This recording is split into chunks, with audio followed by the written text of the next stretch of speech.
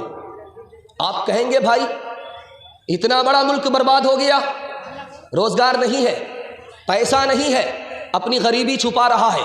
74 سال میں روس برباد ہوا، 74 سال میں امریکہ برباد ہوا۔ کیوں؟ سودی کاروبار کرتا تھا۔ سود میں ترقی نہیں ہے، ترقی کا دھوکہ ہے۔ قرآن نے کہا تجارت میں تو ترقی ہے، سود میں ترقی نہیں ہے۔ 74 سال میں روس بھی برباد، امریکہ بھی برباد۔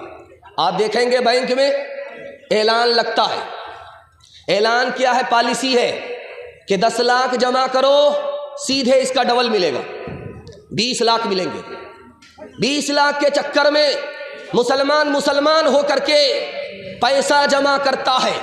اس کے بعد جب مدت پوری ہوتی ہے، یہی مسلمان ڈبل لینے کے لالچ میں لائن میں لگ گیا، پتا چلا کہ آنکھ بند ڈبہ غائب، آفس ہی غائب ہو گئی ہے، سنگل تو ملا نہیں، ڈبل کے چکے مرے ہیں، دنیا الگ گئی، دین الگ برباد ہوا۔